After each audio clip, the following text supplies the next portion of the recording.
नहीं, देखिए वहाँ के निषाद समाज को गुमराह कर रहे हैं हमारे एक साथी हैं डॉक्टर संजय निषाद जी। वो पार्टी चला रहे हैं, बल्कि पार्टी नहीं चला रहे, वो एक दुकान चला रहे हैं। और चुनाव आते ही जो भी पॉलिटिकल पार्टी होता है उनको ब्लैकमेल करते हैं। और 2018 में भी एक टिकट पे समाजवादी पार्टी के साथ ब्लैकमेल करके अपने बेटा को सांसद बनाए। 2019 में भी भारतीय जनता पार्टी से एक टिकट लेकर अपने बेटा को सांसद बनाए, और वो उत्तर प्रदेश में समाज के हक के अधिकार की बात करते हैं। जबकि सच्चाई उन्होंने दिखा दिया, स्टिंग ऑपरेशन जो उनका हुआ उसमें उन्होंने दिखा दिया कि वो समाज के लिए लड़ाई नहीं लड़ रहे हैं, वो पैसे के लिए लड़ाई लड़ रहे हैं। वो टिकट लेके बेचेंगे और समाज से उसका कोई लेना देना नहीं है, खास करके पिछड़ी जाति के लिए जहर है। और किस तरीके से उन्होंने अपने आप को बताया कि एक निषाद के बेटा को मारने का, जलाने का, गाड़ी फूकने का, इस तरीके से उन्होंने भाषा का प्रयोग किया।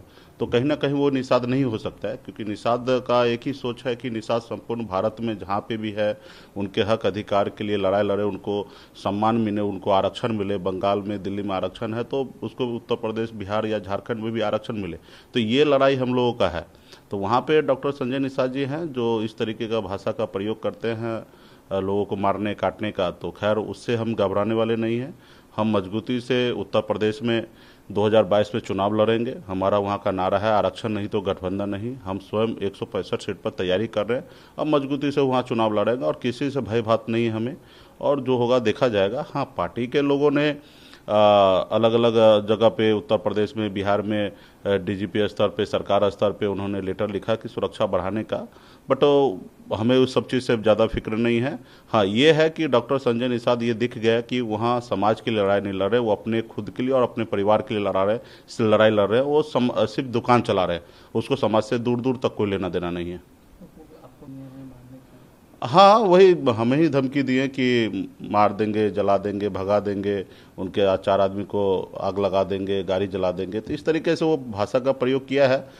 खैर, वो उनके कहीं ना कहीं ऐसे समय पे वो आके उनका मानसिकता दर्शाता है कि समाज के प्रति उनका क्या रुख है।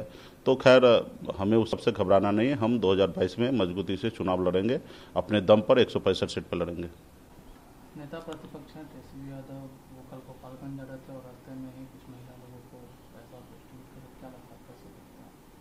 नहीं, देखिए, लोगों को मदद करना चाहिए, लेकिन अभी राज्य में पंचायती चुनाव को लेकर आचार संहिता लगा हुआ है, उसको उल्लंघन नहीं करना चाहिए। लोगों को मदद करना चाहिए। रोड पे पैसा बांटने से उसको खाना पीना, उनको बेहतर शिक्षा के लिए ऐसे मदद उनको करना चाहिए। अब पैसा बांटना तो मतलब उनके पास तो बहुत पैसा है, ये जग जाहिर है कि कितना पैसा है, बहुत सारे चीज़ें हैं उनके पास, बेनामी सारे चीज़ें हैं। तो अभी वो सोच रहे हैं कि फिर से सत्ता में आए, इस तरीके से लोभ लालच देकर लोगों को अब फिर से उसी तरीके से बनाएंगे। अब इस तेजस्वी यादव जी, आप समझ लीजिए ना कि पैसा कहाँ से बांट रहे हैं। वो तो कहीं पे जाके मजदूरी तो कर किए नहीं है। तो कहीं ना कहीं इस तरीके से पैसा बांटना, तो और या वो अपने इनकम टैक्स फाइल में दिखाए कि हम पैसा, इससे पहले भी पिछले बाढ़ में भी देखिएगा कितना उन्होंने पैसा बांटा था, मोतिहारी वगैरह सब में। तो उनके इनकम टैक्स फाइल में दिखा दीजिए कि उन्होंने पैसा बांटा है, कहीं नहीं दिखेगा। तो यानी कि वो ब्लैक मनी है। तो कहीं ना कहीं तेजस्वी जी को इस चीज़ को सोचना है।